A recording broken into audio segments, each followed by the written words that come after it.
some vital tips and tricks on GD PI WAC preparation.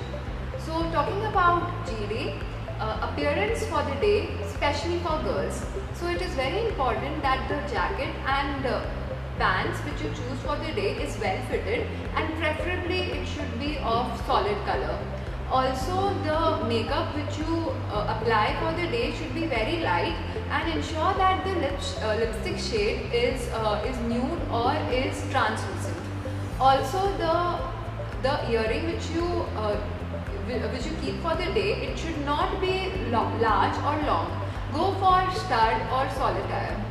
Also, the shoes. So ensure that when your shoes should not make noise when you walk. Now coming on to the appearance for boys, let's start from the top. Your hair should be neatly combed and you must be clean shaved, and if not clean shaved, you must have a well maintained French beard. Now coming on to the shirt, it must be a full sleeve shirt without any patterns, preferably a solid color. Same applies for your blazer. It must also be a solid color and without any patterns. Now coming on to your trousers, the trousers should match with the color of your blazer, and your socks also should match with the colors of your trousers. Now coming on to the shoes, your shoes must be worn with laces. So now coming on to the do's for your GD. So first of all, you might be thinking like you should speak first or second like that to have a better impact. But apart from this, you should mainly focus on your basic things that you must do in GD. And also moreover, you should after you know that how much time the GD would be, you have to accordingly plan. For example, during the Xavier University GDs and PIs, basically there will be like a panel of 10 to 12 candidates, and you will be given around 10 minutes to discuss on the topic given. So accordingly, you should at first strategize and plan how you are going to speak or how much you should speak. From that, one of the most important things is you should be able to articulate your thoughts. You shouldn't speak at length explaining what you are thinking, but rather explaining crisp 2-3 lines what your standing is and what you think about it. Moreover, your pitch should be audible, but it shouldn't be cacophonic or shouldn't disturb or irritate others. It shouldn't be loud.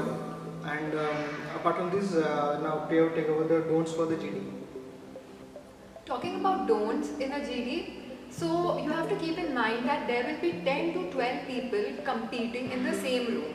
So you have to ensure that whatever points you are making, you have a very positive tone to it, and you refrain from any type of argument. If you are agreeing to someone else's perspective, you can use phrases like in line with you or seconding your thought, and then you can start your argument or your perspective only after a gap. Don't interrupt anyone in the GD. It is very imperative that you ensure that the person speaks the point, and only after that you go ahead with your point. Also, talking about the panelists, you have to ensure that you do not directly look towards the panelists. The discussion has to be in your group itself. Also, maintain your body posture throughout the GD. Do not lie down on the table or do not make weird different type of hand gestures, because it will really distract the panelist. Also, ensure that whatever point you speak in a GD, it is backed by some kind of rationale, because sometimes it happens that in your PI, they ask you about a particular point and then they can grill you if you don't have a rationale or thought behind the point. Now we'll be talking about some of our GD experiences and some situations that you would inevitably face in GDs and how to act in those kind of situations.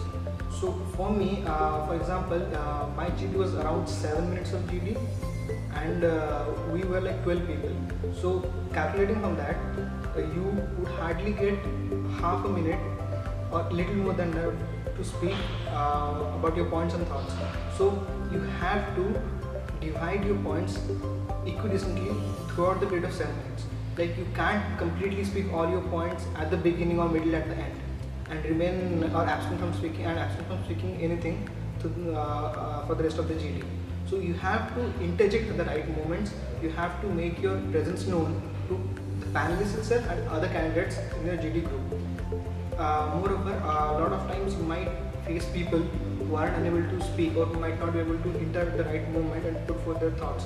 So this is a crucial moment for you, especially if you haven't started the GD or you are not one of the first few people to speak. So you can just, for example, a person who has not spoken for the first 5 minutes, you can just put forth your opinion and then ask him, what is your opinion? Give them a chance to speak. So what this shows that you are a team player. This shows that you are accepting of others' opinions and you are interested in listening to them. So it's a crucial point. It might even be a brownie point for you in those kind of situations. So talking about my GD experience, so my topic was very abstract. It was too many cooks spoil the broth. So because of abstract topic, you're being judged on creativity and you're being judged on how do you correlate those topics with the happenings in and around you. And that time GST was a very hot topic. So somehow the entire conversation was diverged towards GST and why did GST took so much time to come into the picture and finally to get approved. And because of that, almost the discussion was going about GST the discussion was going for around 2 to 3 minutes and it was just GST related. So at that point of time, it is very important that one of you come out of the crowd and tell everyone, all the students, to focus on the topic which is given to us. So it is very important that you become the moderator at that point of time, and this also gives you a brownie point because ultimately they can see that you can moderate a discussion. Hence you have the power to put forth your point, and if you see that your team is going haywire, you can give a direction to the team. Hence in such situation, you have to ensure that you are put away from the entire crowd and you don't let the GD turn into a fish market situation. So now coming on to a very crucial part of GD, that is summarizing. So what happened in my GD was, as I said, we have been given 7 minutes to discuss about the topic, and after the discussion we were given 3 minutes to write about the same topic. So it is in this kind of situation that your summarizing skills really comes out to help you. So basically what you have to do, you have to, in a structured way, articulate all the points of all the members of the panel. But despite that, your stand should be evident in your writing. And moreover, the conclusion is something that is crucial. As I said, we had only 3 minutes to write about the 7-minute long discussion.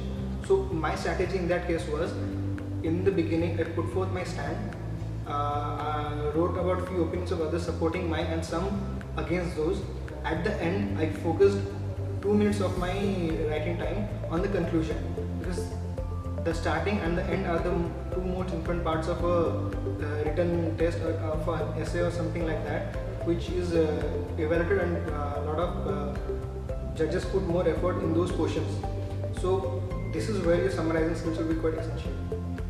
So talking about PI experience, I have 2 years of work ex from IT sector.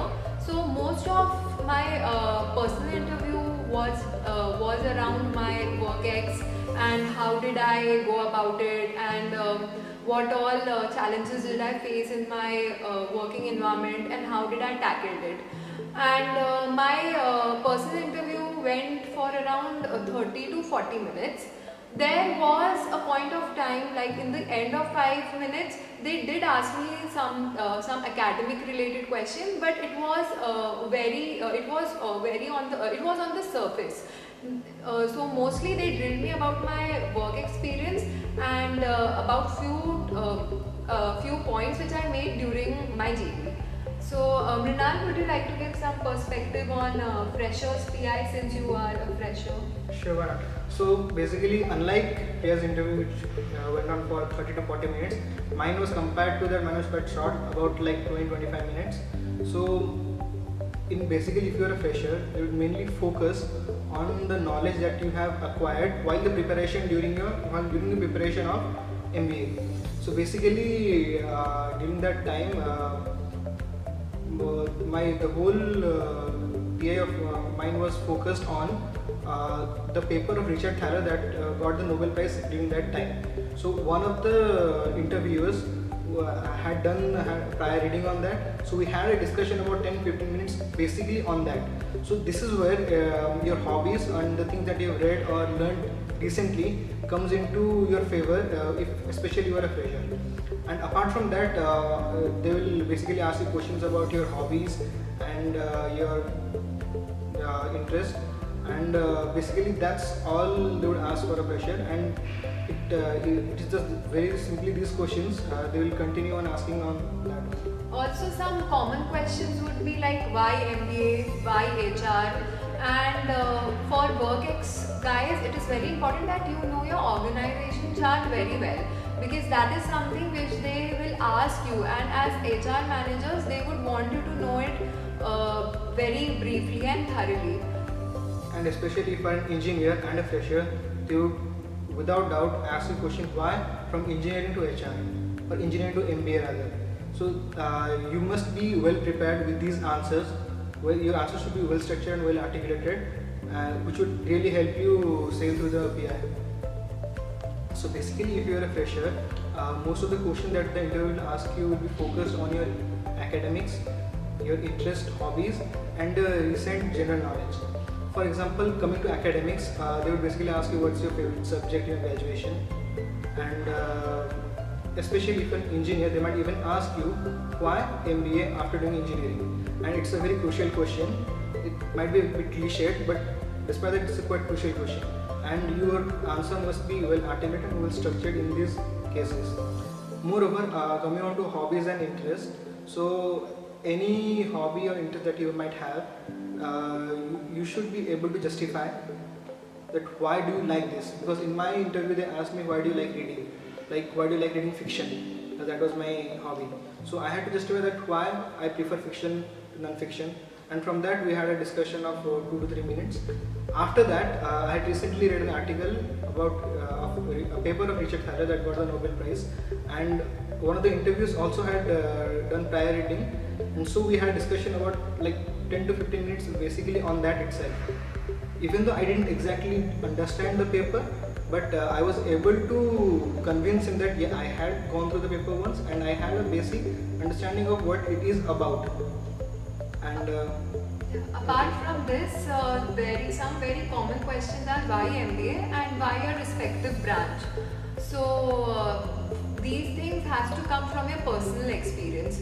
Also for work experience guys, it is very imperative that you know your organization chart very well, you know about your industry, you know about your sector, you also know about the competitor industries and sectors around your work environment. So guys, that's all from our side. all the best for GDPR.